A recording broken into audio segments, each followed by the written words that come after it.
So 25 years ago, this playground was a park. It's great that it's now a playground, but it was a park, you know, no gates, open to the streets.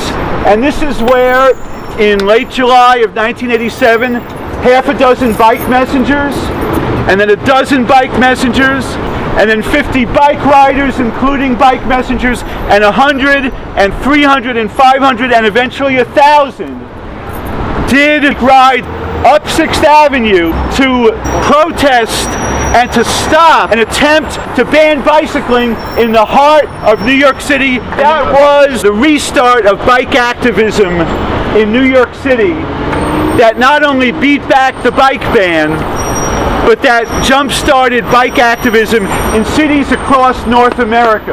We became the model for that. Places like Transportation Alternatives, we never forgot that it was the messengers who started it when it was tough to just be 6 or 12 or 20 or 50, who stood up to City Hall, who stood up to the NYPD, who stood up to public opinion, which was scapegoating bike messengers for the traffic ills and danger of New York City. And we together turned the tide of public opinion. We turned the politics. We filed a lawsuit. We stopped the bike ban. We beat Mayor Koch. We beat City Hall. And we went on from there to victory after victory after victory. But what we also have to talk about is what happened across the street a month ago when a lifelong New Yorker was run over and killed by an oversized tractor trailer. She might have even been standing on that corner, not even in the crosswalk, when the tractor trailer dragged her under the rear wheels for 2 blocks up to Carmine Street. As we know, this goes on all the time, and you and we have been and are and will be at the vanguard that is going to turn that around too. And I want to introduce my co-organizer, Keegan Stephen. So if you haven't been on a critical mass ride, a Friday night ride before, you should be aware that the police will ticket you for any minor infraction. Something that you might do on a daily occasion in front of a cop, not get a ticket for, they will ticket you for tonight. We're going to end at Cooper Union for the screening of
July 22, 1987, New York City Mayor Ed Koch announced an experimental ban of all bicycle traffic from Midtown 5th, Madison, and Park Avenues.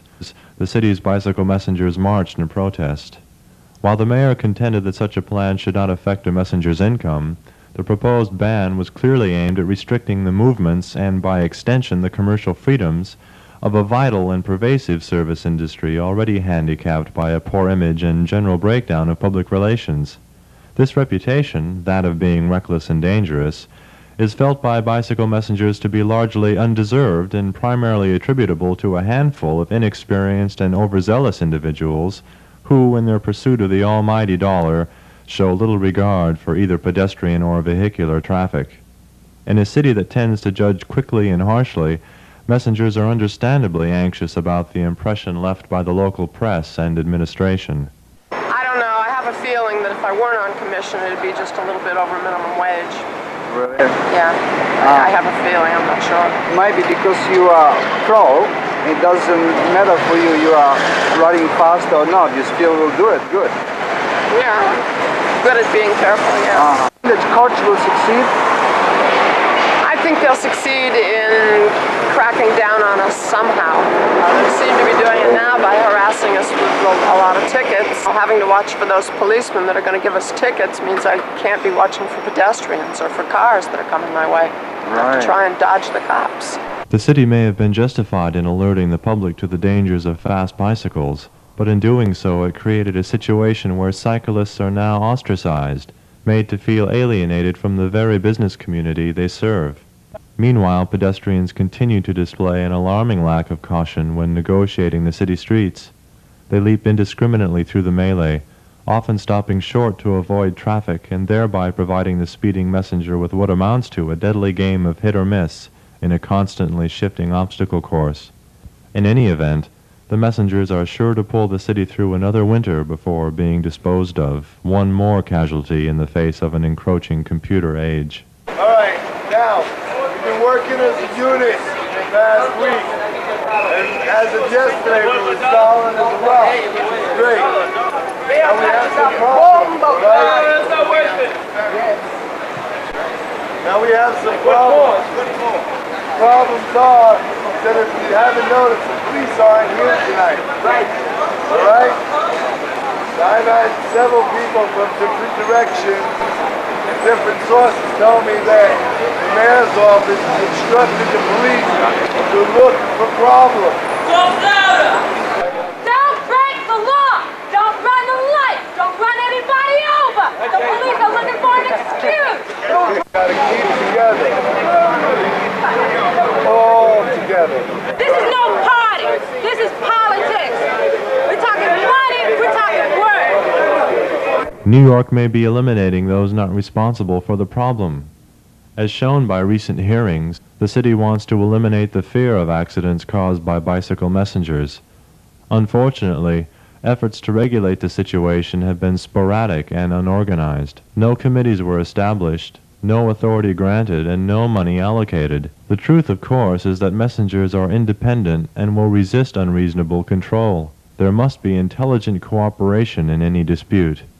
It's a big city with big problems. Why implement an ineffective, accident-producing non-solution? Perhaps it is because the powers that be would rather endorse a hasty and cutthroat policy. Perhaps they have neither the time nor the inclination to work out a reasonable solution. What has happened to the laissez-faire business practices America has embraced all these years? The messengers say it's not their fault when someone is hit. We hardly expect you to believe that, yet they have survived. Perhaps they haven't made life as we would have it in New York possible. Well, prove that they haven't. Show that they are only disposable cogs, and the wheel itself will certainly collapse. The legal process unfolded with characteristic lethargy.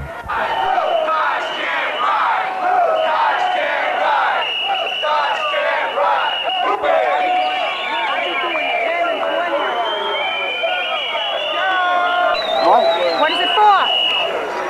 The coach wants to ban them riding the bike in the city. What do we want? A city's back! What do we want? A city's back! What do we want? A city's back! When do we want it? Now! When do we want it? Now!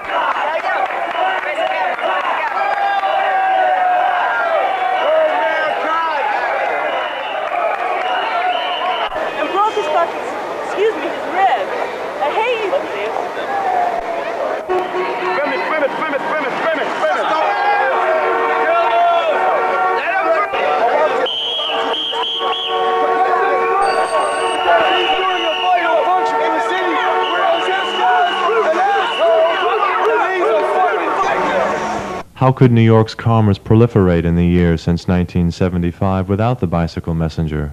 No, there aren't hundreds of Horatio Alger's stories of messengers pulling themselves up by their bootstraps. Mostly it's guys working hard for a living, with about 2% of them turning a good wage commensurate to the risk they take and the work they do. Their sport is not conducive to a stadium sport atmosphere, yet they enable this metropolis to move. Nelson Vale's was. Some current messengers are close, but none are as fast as the world-class racers. But it is doubtful, without experience, that they are as fast as New York's finest messengers in traffic. And would they carry the packages? Why? Money. They are professional athletes and they deserve what they make. Wages are what's wrong with America. That's why Americans are so lazy. I mean, commissions, messengers work harder than anyone else I've ever seen. That's cool. Except cab drivers. That's why I say cab drivers are our ally.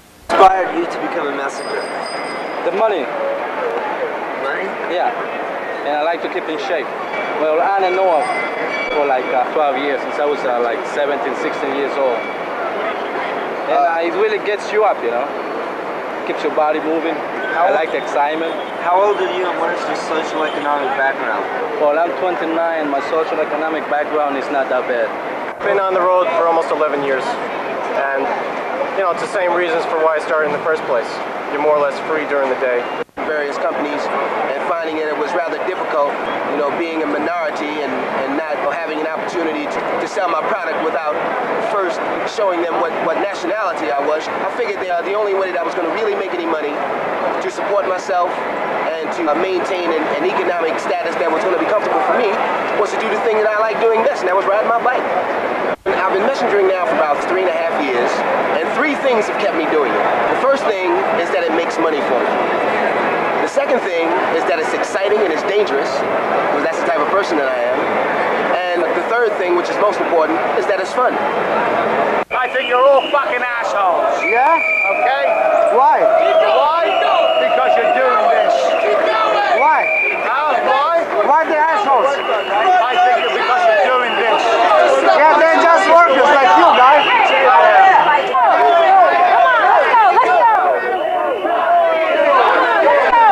Like everybody else.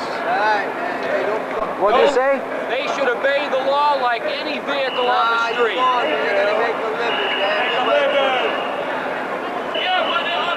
What do you think about this? They're right. Huh? Absolutely right. They're right. Right. Where are you from? Israel. Yeah? Yeah. What do you know about this thing? We know. Why did you hear it? We live in New York. Traffic, stay back. That includes cab drivers. It's nice to you. Shut up! Shut up! The chaos of pedestrian traffic is self-evident, and while jaywalking is routine, messengers are painfully aware of who shoulders the ultimate blame when a collision occurs. To a pedestrian, the term right-of-way seems to carry with it a license to move unpredictably and irresponsibly. With caution thrown to the wind, many no longer bother to look both ways before crossing the street. Veteran cyclists are philosophical and do not fault such a chaotic system. They simply adapted. Good at what they do, and they move very fast. Fifth Park and Madison for them, so they protesting against that. You know what I'm saying? Oh, I see. All those people are messengers? Yeah. Messenger services? Yeah, 3,000 people involved. 3,000 bicyclists? Yeah, What yeah. kind of messengers are they? What do they transmit? What kind of messengers? They Communist messengers? no, what? Communist? No, they delivering parcels. For what? For Russia? For the Soviet Union? Yeah. Thank you very much. And which the points weren't that bad because they were pretty much the points we knew we were going to lose anyway, except for one, which is our independent contract ship. We don't want to lose that. If we're going to lose our independent contract ship, we want something written down that we're going to make a base rate, that we're going to have an incentive program. You understand? The incentive program will protect the speed and the amount of riders. And also, then they're going to have to come up with health benefits and everything else. Because we don't go nowhere out of our independent contract without benefits. You understand? I don't want to go nowhere without dental, medical, and I'm sure you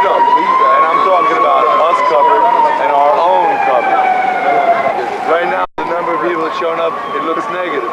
But it really isn't, because right honestly, people get bored with this. I get tired, yo man, I put in my week. I put in. Every winter, New York thanks its lucky stars for the fortitude of the professional messenger for getting the job done. Preferring to imagine themselves as leaderless individualists, they have resisted efforts at unionization. There are certain parallels between messengering and the major leagues of professional sports. Messengers are free agents, able to go from company to company to get the best money possible.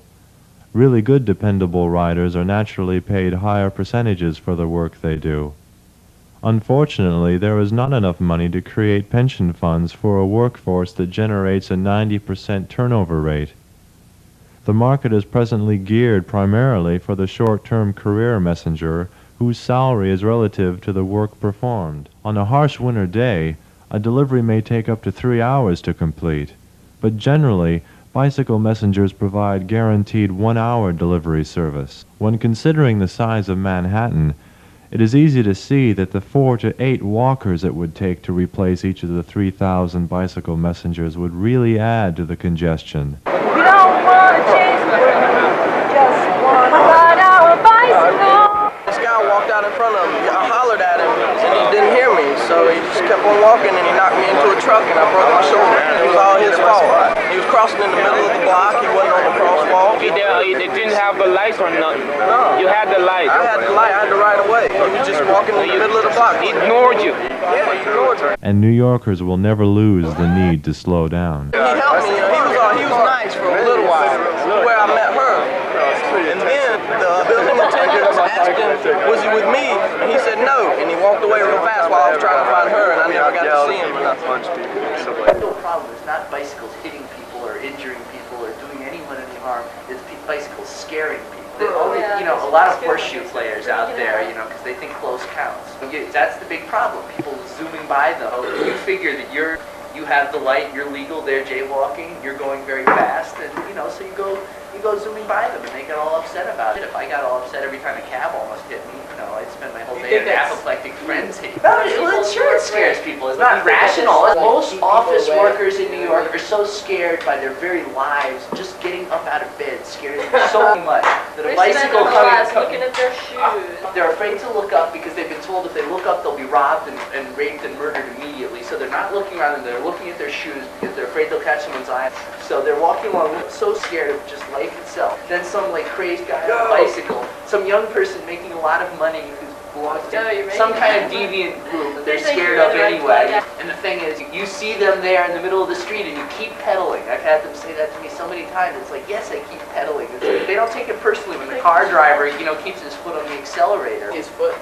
Yeah, and they can't see him, but they can see you. They're on your bike. So they're like, oh, this guy tried to hit me. And they don't even think about the fact that, they're out in the middle of the street without even looking, and that you didn't hit them, you just almost hit them. And that's the big thing, this almost hitting people. That's what is the root of the whole thing. Close doesn't count. If I, by my skill, can evade some moron who wanders out in the street, I should be getting thanks, not abuse. That doesn't make any sense. You've got to cut down on the traffic. There There you are a go. lot of single occupant cars coming from the outer and we don't boroughs really, and from Jersey, and there's too many cars. Too many cars, too many buses.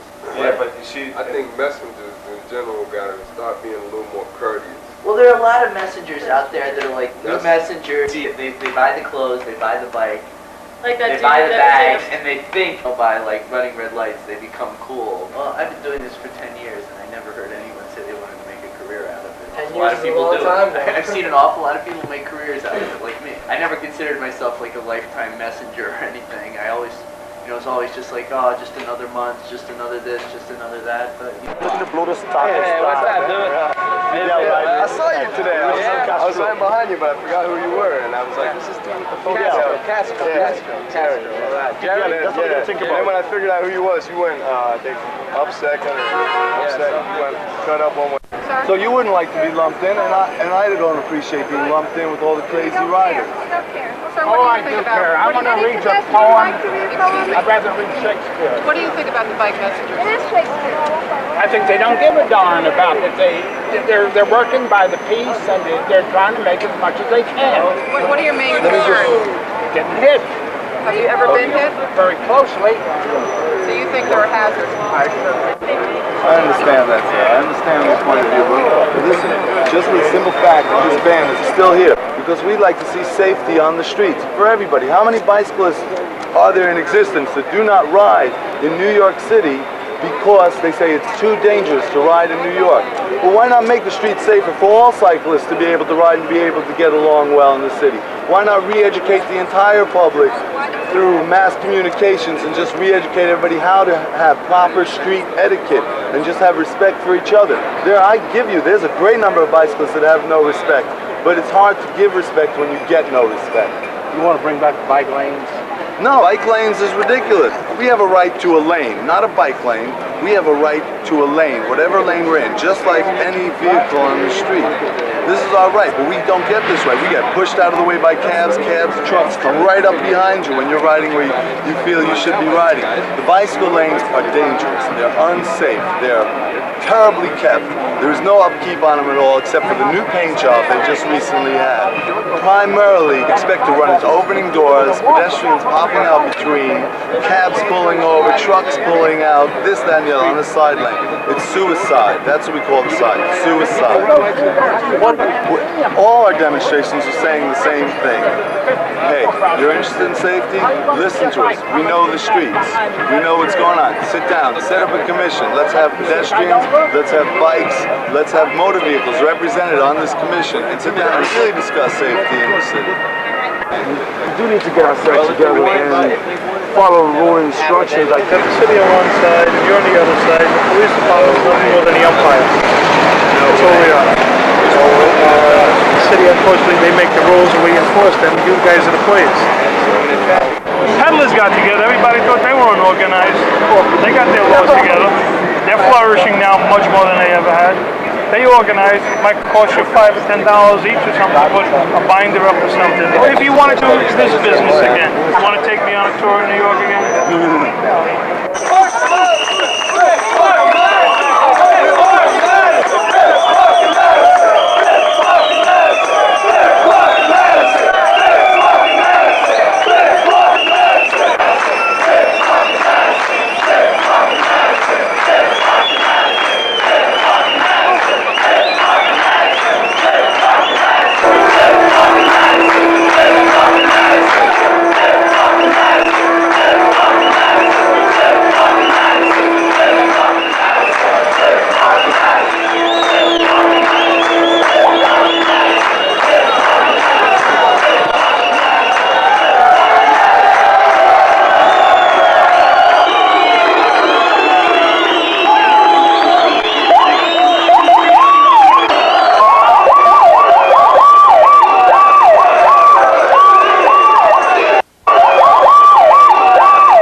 No, what do you think about this one? Not all, just keeping the peace. Just keeping the peace? Keeping the peace. Really? So nice people like you could be nice. Thanks. Let's ride our bikes. This is supposed to be America. Freedom. No freedom. Off to Jersey. It's already Jersey.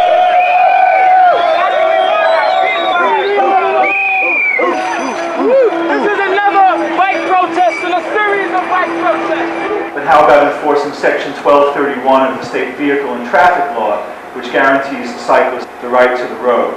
We know some cyclists ride assaultively, but that won't change until the police department starts going after the dangerous riders and giving all cyclists the protection of the law instead of just punishment. and we call upon the Police Commissioner to implement some immediate steps on behalf of safety and the law. A messenger cannot afford not to be the best and to be very fast, for a poor cyclist is not only unprofitable, he is a hazard as well. Maybe the city can ask the world to wait while it catches up. We can't. If the services New York offers can't be offered faster and faster, those services will go elsewhere. Why not accommodate the messenger in these years before the total computer age? Otherwise, it could all be done in Atlanta. Cost is no object when a job must be done. We can't afford the danger inherent to the fast messenger. Some of them say they never hurt anyone. I think they should be able to work in a certain area as long as they respect the law and all the lights and everything. I think everything is worked out all right. I think they have a job to do. Like the guys, don't you? Oh, definitely. I think the majority of them, they do obey the lights and all that. Of course, many clients concerned only that their packages may be receiving less than exclusive treatment. In fact, a messenger is responsible for several customers and many packages at a time. A skilled rider can complete an amazing number of runs in a very brief period, covering many miles in a matter of minutes. The fast messenger would like to defend himself by saying, "I can calculate all the lights. I do not intend to scare you, but can you pay me what I'm worth? The skills I have, to be as good as I am, is not easily duplicated. Problems are caused by everyone who mimics me because you don't know when something will happen. I depend on knowing before it happens. New York is tough. Pay me what I'm worth and I'll do what I can." I've always been amazed because messengers are always going faster than I am. And some of them obviously are professional riders. I mean, in terms of you can just tell the style that they ride, fluid, whatever. It's always sort of been of interest. And also, I used to have a bike helmet. I mean, I still wear one. I had one that I had painted. And it was coincidence because there was this one messenger that had done a kind of a similar thing. And I always sort of picked up on that. You know, you see these guys for years plying the avenue. I don't know how they do it. You know, Koch has a tendency to go after weak groups. You don't see him going after the real estate people. I mean, he calls Trump names. He's really completely beholden to that interest. And the messengers are really, what easier group to stomp on? I had an interesting conversation with this guy. He sits in his office and looks down at Times Square, sees the cyclists, and he was saying he's for the, you know, registration, everything, but he depends entirely on the messengers for him to make more money. And he said he would be really in trouble. He relies on it. That person demonstrates the brake. Okay. And that's great news. That'll be good news to the track riders because the most efficient bike would be a track bike with handbrakes. Right. That would be like double, triple brakes. But the other ones are set. This is set in 1973 with the Clean Air Act. Like I said, we have extended a lot more than 10 years.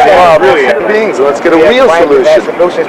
We're all for it. I mean, we have a lot of solutions to throw out to you, and you can take some, reject others, but we're professionals. We're on the road every day, so we know what we're talking about. It's not like we're talking out of our shoes. All right? We're talking out of our bicycle seats. It really depends. The ones who last become very good at it. The pros, because they realize that their bike is their life. Because if there's something wrong with their bike, it's their pay. People didn't run people over. They scare people.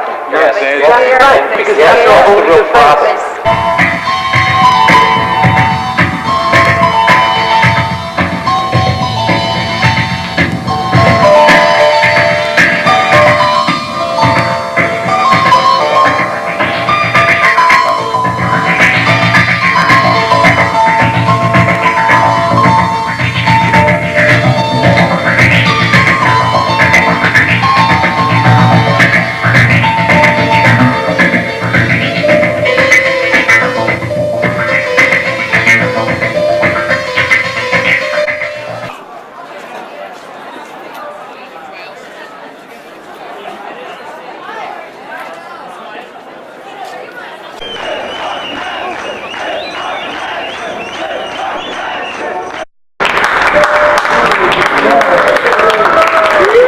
For the director, who is in Europe and couldn't be with us, Dragan Ilyich,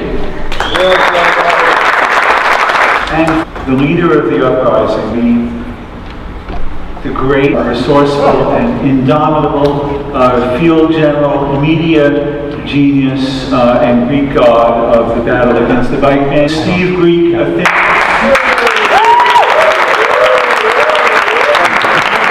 in any event such as this, there's one indispensable person who not only grasps the big picture, but sees to the hundreds of details, and who inspires everyone else to care, to participate, and to contribute. It's been a privilege to work alongside a truly inspiring organizer who's going to chair our panel, the volunteer coordinator for Time's Up, Keegan Stephen. Thanks, Charlie. That was a very generous introduction. Bill from Time's Up, who got me involved with Time's Up. Barbara Ross is here, who got me involved with Occupy Wall Street. Also here. This was 25 years ago that he was organizing these direct action rides. I recently spoke with someone who was one of the lead organizers of Critical Mass in San Francisco 20 years ago. Happy birthday, Critical Mass. Charlie's been doing great stuff for so long, he's still doing it. We're still pushing the envelope, and that's why we're here tonight. You guys might not recognize him without the amazing hair. This is Steve Greek of Finios. He owns a bike messenger company, rides his bike every day, still on the streets. Next to him is Tone Monroe. He's a current bike messenger and amazing organizer of a lot of events in bike messenger culture. Alley Cat. Next to Tone is Monica Hunkin. Ride leader, inspiration to all of us. Next to Monica is Caroline Sampanero, Director of Bicycle Advocacy for Transportation Alternatives. Next to Caroline is Laura Solis. She's representing WeBike, Women's Empowerment through Bicycle.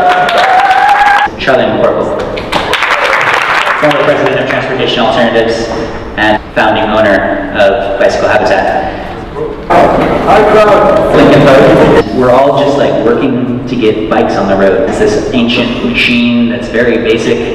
It's not impressive, it's not technologically advanced, but we're all like dedicating our whole lives to it. I would like us to evaluate why. Why do we bike? Why do we fight for bikes? Why did all that organizing energy go into it? Why are these incredibly smart, passionate individuals spending their whole lives trying to get more bikes on the road? What's up, guys? What happened was, the whole bike ban situation started from a very simple place. An elderly gentleman made a right turn from the middle lane on Park Avenue. Ambulance came and took care of the old man, and then everybody took off and left me laying there on the corner.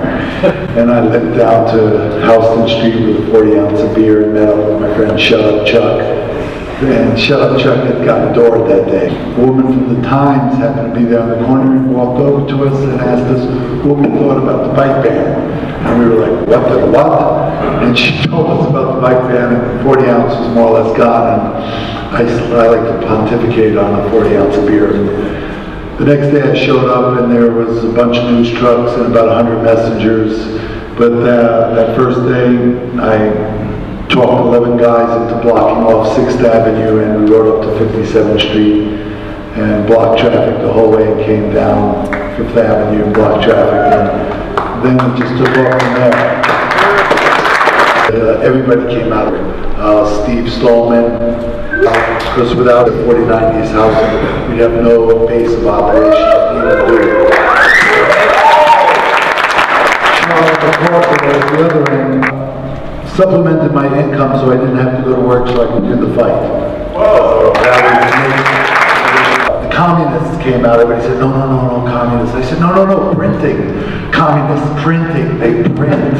And they hand it out for you. So, good communists, they print for you. Kind of messengers. Communist messengers? A shout out. For Russia? For the Soviet Union? In today's standards, let me back away from, the old days and the flick that was there. Thank you very much. We all see the bike lanes that are out there today and how little they're respected. Why create something if you're not going to maintain them? It's simple, but I also believe that those bike lanes should be optional for people that need them. And those of us that don't should be free to ride because we're taxpayers. And no, I'm not good sitting down. I never was. The shirt from back in the day, my daughter, 17 years old, Madison, my son Lexington. I guess you guys get it. Madison said, "Take your shirt, Dad. Wear it." so I'm doing what she wants. Because any father listens to their 17-year-old daughter. Compromising. You know, all our lives growing up, we all compromise, let go of ideals as we get older to exist. But we all compromise and give up little pieces.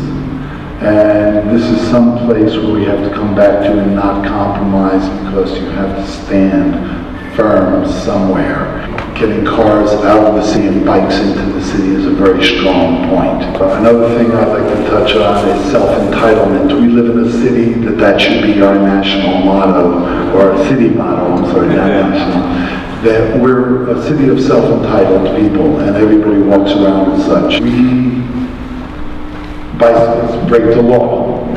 We break the law. But everybody breaks the law. They get as far as they can. Jaywalkers, cars running through the orange, red light. If you're going to enforce stuff, I believe that you should enforce it 100% or let us all go.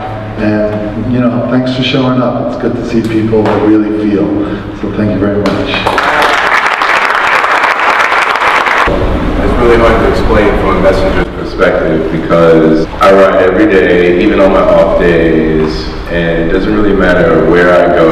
You're always going to deal with poor cycling etiquette, pedestrians in bike lanes, cops in bike lanes, horse shit in bike lanes. You just can't win. Honestly, from my perspective, I ride my bike because I love it more than anything else in this world next to my mother and my girlfriend and my dog. And looking at everybody here, like I see maybe like 60% of people that I see every day cycling, and you may not notice me because you may not see dreads, you may see a hoodie and shades. It's our city and cars suck, yo. So let's try and unite as a community of cyclists, commuters, bike messengers, posingers, bacongers. We all can work this all out together. Well, I started biking in New York City in 2004, in the height of the Republican National Convention. You know, at that time, the spaces were really opening up. They felt like you could just talk, I could talk to any stranger, like, wow, this is really crazy, right? And it just felt like so energized, and public space was being reawakened, and to start biking in that was just a really invigorating thing. It's immediately politicizing to ride a bike in New York City, because you're facing so many aggressors. But you all noticed how hot this summer was all around the world? You all noticed how there was no snow this winter? Climate is changing, and bikes are something we can do something about. I was just reading 40% of the trips in America are less than 2 miles, and everyone's driving those, right? But we can bike those, and we can make our world a little bit more livable. Thanks, Keegan and Charlie. When I started riding my bike in New York City, I was in college, and I fell in love with New York City as soon as I started riding my bike, and I never really stopped. And because of riding my bike, I started to meet really amazing people. George Bliss, Charlie Kamanoff, Noah Budnick, who I work with, Bill DePaulo. Tons of amazing people that were doing all this great organizing with their bikes, and this was like, aha. Obviously not a new idea, but the reason I am drawn to bikes is because I think that they're natural organizing tools, which we all know. In cities all over the world, people are using bikes to try and make better cities, and so I'm happy to be a part of that work with you all. I actually started riding my bike just last summer because I wanted to get somewhere that wasn't accessible by public transportation. And a guy was like, hey, we should ride our bikes there. And I was like, oh, okay. So I got my dusty, foldable Peugeot, way too small for me, and rode it in traffic, afraid for my life, down Flatbush Avenue for the very first time. And on the way back home, I was like, shoot, I need to do this all the time. It has changed my entire life. It started out with just being convenient, but then it became fun. Now my legs are even more awesome than they used to be. And all these things are a result of me riding my bike, and I want everybody else to feel that warm and fuzzy feeling that I feel every day that I get on my bike. And I continue to try and spread the good word, the gospel of the bicycle. So, yeah. Sometimes you realize you've been around a long time. I see this movie, and I know I have. If everybody would just take a second to indulge me. I saw one messenger I know who died in the early 1990s, and I saw another one that I'm pretty sure did die also in the 1990s. And these guys were in the film, and they were out protesting. I'd just like to take a second to just be quiet.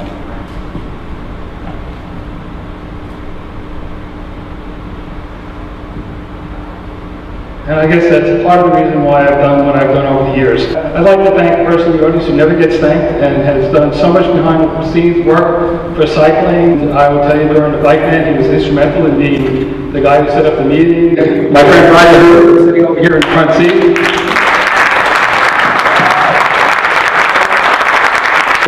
I went to this school. I went to Cooper Union. I learned to ride bike when I was 7. It got stolen about a week later. Didn't ride a bike again until I was 20. I knew I wanted to ride the subway again. Went over to some bikes and bought a 3-speed. I knew on the way home that I had a secret.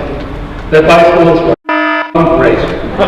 They were just the greatest thing in the world. I rode my bike back in the next day, and I looked at the skyline over Manhattan.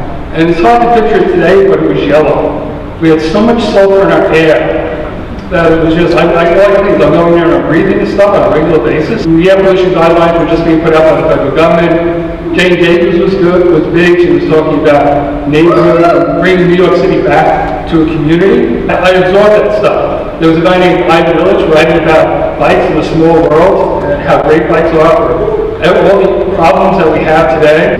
Do we talk about fuel consumption in the United States, about how our streets are misused, how it's not appropriately allocated. The balance is way shifted too far to the wrong side. We need to bring it further back to the center. It's important stuff. People don't have enough money to regularly eat, and they have to spend $5 a day on subways, but they don't believe in it. I like to think that the bicycle plays a very small role in solving an awful lot of very big problems. I believe that we can solve the problems as cyclists. We've come so far, it boggles my mind. I like to see all these folks here because we're all in it for the long haul.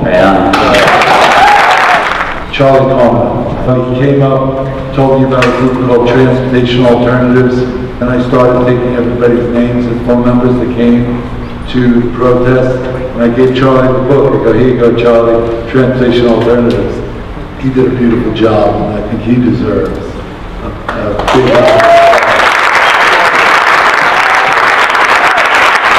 Every single panelist connected biking with something way bigger. And Caroline said, tool for social change. We saw Steve using that in that film.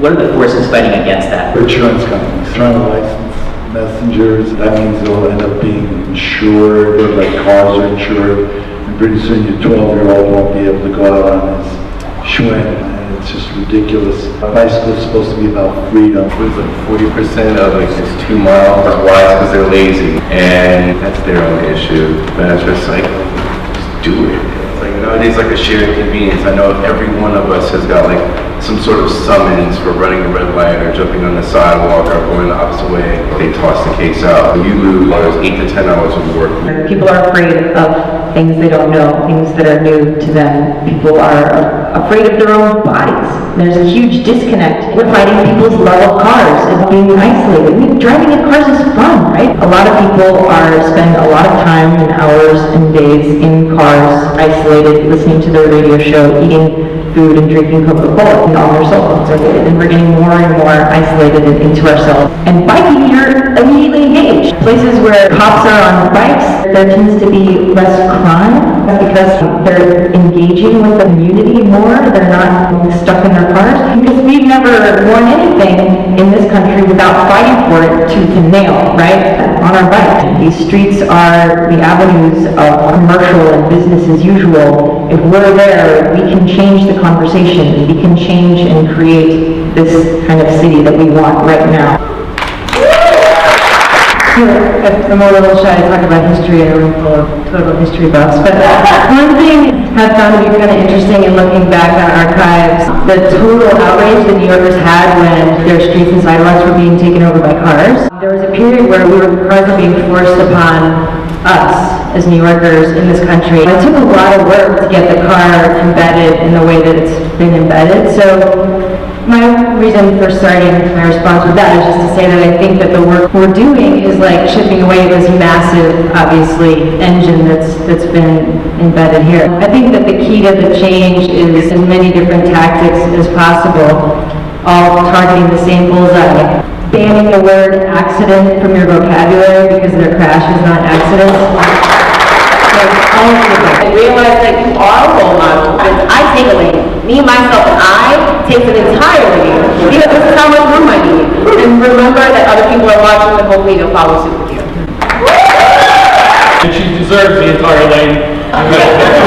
And I think our victory is inevitable, absolutely inevitable. What are our stumbling blocks? The Tea Party. How many people here are aware that we lost our national bike funding this last spring? All the money that created New York City's bike lanes, the bike map, the bike parking, the free helmet program, and the list goes on, gone. Absolutely gone. And they're definitely one of our enemies, is the Tea Party. They'd like to bring us back to 1941 or 1923 or whatever. We're not going there. Why? You know, you're in New York City. Bicycling is not as mainstream as it is in Montana. We're lucky. We have a great city here. We have a great DOT commissioner. Things are happening. But one of the things we have to be careful about is villainizing our own. We saw it here in the film tonight. In 1987, we villainized Steve. He was a biker. That was the lowest of the low life of anybody. He still is. Let me tell you. Today, who do we villainize? We villainize the guy bringing your Chinese food to you. We villainize the guy bringing the Mexican food. We villainize the immigrants in the street and work with them and make them as mainstream as we are. But we can't allow the people who want to push bicycling down. So we have to be careful about allowing anybody to villainize the people who are working on their bikes. That's really important. But there's always going to be people who hate bikes. We need to move forward. Whether it's Schumer's fighting us on the bike lanes on Foxy Park South, or whether it's people who don't want the bike lane on Columbus Avenue, we're going to do that. Don't worry about it. Keep going, keep doing the right stuff. Our victory is inevitable. Okay, thank you. You're all beautiful and wonderful. Let's develop a master plan. There is a bike master plan. 1997. Master plans get out of date the minute finished. It's something that TA started pushing. It's 20 is plenty. That would probably be the best thing that could ever happen to cycling and Actually, if any neighborhood is able to get a large enough petition together, you can do anything with any street you want with your councilman. You can close the street down, period, to car traffic. Actually, that's a really nice segue. Albert is collecting letters for 56th Avenue bike lanes. Thank you. Formula downtown in City Hall. A phone call is worth 1,000 people feeling the same way. A letter is worth 10,000 people feeling the same way. So it's all about them getting reelected. The more the constituents they feel that way according to the math. That's how it goes. We're going to have a new mayor, a new DOT commissioner, and what TA is doing to make sure we keep the strides that we've made so far. We're doing a couple of different things. Our city council is turning over quite considerably as well. It's not just a new mayor and a new commissioner, it's also a majority in the city council. So we're looking at those races and looking to think about how we can specifically start to target candidates in individual meetings. We did a poll last year, a public opinion poll with voters. I think it busts a lot of myths that electeds have about what voters think. Voters support bike lanes. Right now, brainstorming a small get out the vote style campaign, working with young people, that it's really important they're making the phone calls and writing the letters because electeds are only hearing from people that are unhappy. Because happy people are happy and they're not riding their bikes, they're not calling and complaining or going to the community board meeting. So it's on all our shoulders to be loud, to continue to bring our voices to the attention of these folks at City Hall or at City Council because, you know, what we've seen in the media over the last couple of years is that press cycles will come and go. They're going to be on our side for a while and then they're going to be bad. The media has no memory. So really, you know, it's on us to bring our voices to these people. That people are at least going the right way. Minimum of safety. You know, what's the issue with respect to the electric bikes? Because I'm riding at night, it's like a head-on collision with a motorcycle. That takes a lot of the fun away from me, and it discourages a lot of people. I go around the corner, and there's somebody coming the wrong way that could crash into me, so I've got to peer around the corner before I can make a turn. I'm a huge believer in the social contract. I'm a bigger believer in changing the social contract. We need to have a city that doesn't incentivize people to go the wrong way, incentivize people to run red lights. Unfortunately, the city is not set up for bike riders, but I think we need to change those rules and regulations. Like I said, 20 is light, and all of a sudden, nobody has an incentive to run that red light because there's going to be 15 more in front of you before the light changes again. If we had two-way streets for bike riders, and bike boulevards, You wouldn't have to ride your own way. You would know where people are coming from. Like, just watch how you ride. Like, you can't tell everybody what to do. Not everybody's going to listen to what you got to say.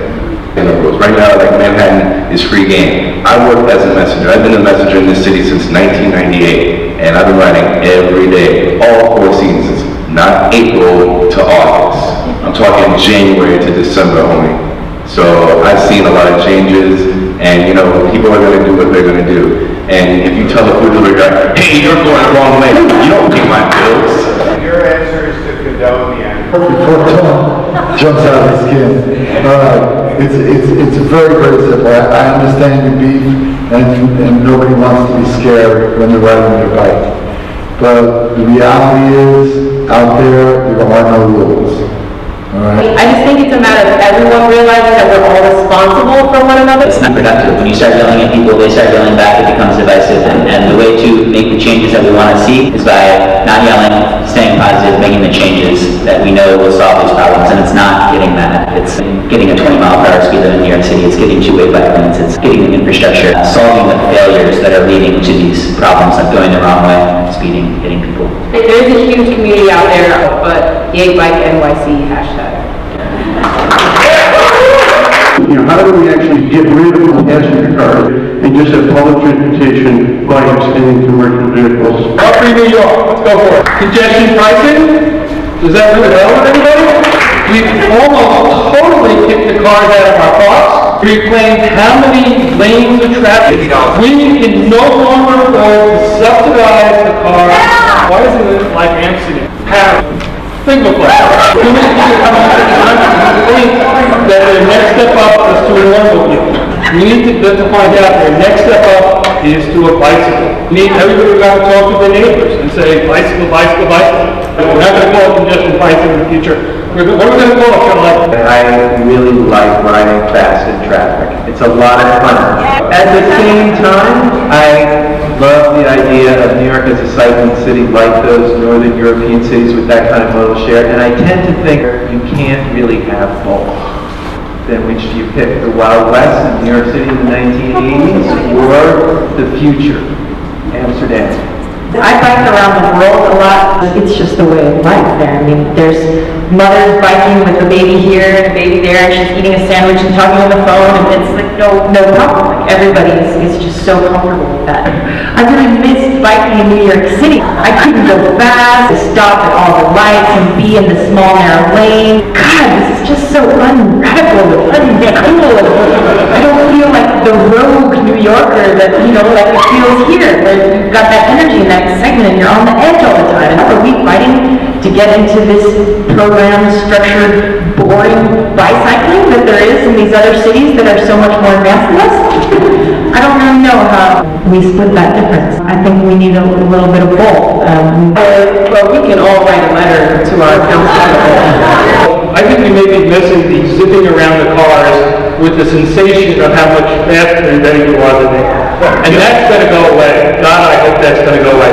And I hope you can do 20 miles an hour on any of the streets that we have without having to worry about car door opening, without a driver making a turn from one lane to another, without even having to squeeze in between 2 lanes. I don't think this is speed. I think this is the adrenaline. And sorry, but it's going to go. Like, I know my mom is not, I use my mom because actually I have been trying to get her to ride, but, she's scared. And actually, the more I ride here, the slower I ride. So, I hope it's not either or. Yeah, I like to ride fast too, like as a messenger, like when you're holding like a whole bunch of packages and and when man Davey D knows, when we have a package in the bag, that client's fate is in our hands. And if we get there late, and like client might lose. So would I like to go back to that Wild West? Yeah. One of my best friends in the world, Johnny Running. I just had surgery. I'm afraid to get back on a bike. And here in Amsterdam, I would get back on a bike. I ride, I think, in Central Park. Door it's not the other bikers you have to fear, cars. And our bike lanes just are not wide enough, not protected enough. They're extended sidewalks to a lot of people. Bike messengers, I was a bike messenger for 3 days. I don't know why I did that, or why I did that. Temporary insanity. You go back to self-entitlement, rode right down and thought I was pretty much watching my language when I used the great New York phrase, schmuck. He wanted to throw down with me right there on the street. And I just stood there grinning. I said, I actually have a life to go back to. But that's the attitude. Between pedestrians and cars, bikes don't have a place. One bicycle messenger harassing you as you're crossing the street. Someone had a personal friend, but tell me. I said that to you or something? Well, I mean, if you're going to be insulting one group of people, why not just generalize insults just across the board? I mean, I've had multiple intersections with bicycle messengers harassing me as I'm crossing the street. Saying what? Saying what? I had to that down. I mean, it's not you, and it's not the people from New Jersey, and it's not the cars. It's just this misconception that there is no place on the street for cyclists. Right. Period. Okay, I just want to say, I actually agree with you at some point, because I was going to say, I feel like it may have generalized a bit. Because you're right though, I've had a pedestrian that told me to go stick something up my whatnot, and then I've also had the car that honks at me, and if the car would say, thank you, you just let me know you see me, I feel safer. I'm going to keep on going. But let's just keep in mind that not everyone knows what to do with a bike. Like, there's still a novelty for some reason, let alone a woman on a bike. I think we need to let go of that novelty. There's nothing spectacular. I mean, I'm spectacular, but there's nothing spectacular about someone being on a bike. It's just as normal as someone walking, but I think that's not the case for everyone, and we still think that it's something that needs to be all that, so that's why they stop and listen to you. They can just look at you because you're so amazing. I want to thank all the times that volunteers have helped us put this together. Please consider becoming a member of Time's Up.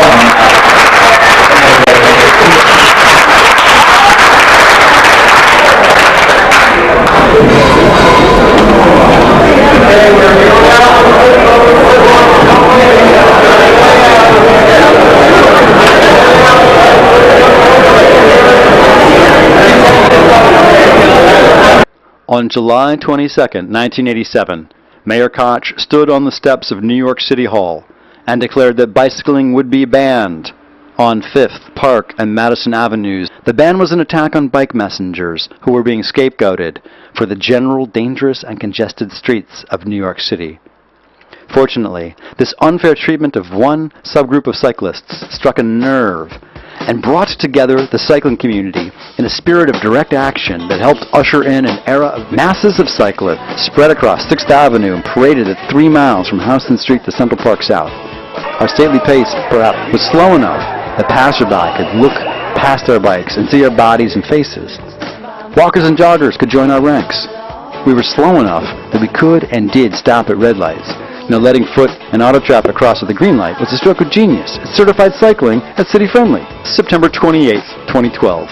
We'll celebrate the 25th anniversary of this 1987 bicycle uprising and 20th anniversary of the first critical mass bike ride. Join Time's Up and Friends as we'll retrace the direct action ride. This is another bike protest in a series of bike protests.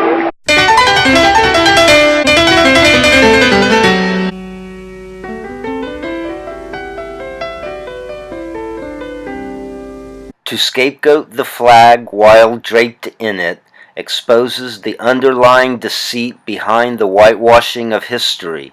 Kneeling is not offensive to the flag. It's the unethical arrogance that incited the symbolic protest that's offensive. I'm prouder of the flag for what's said by protesters using it as a background for a message, rather than jingoistic claptrap about blind faithfully defending the flag's honor. That ship sailed, and eventually the price of truth is faced.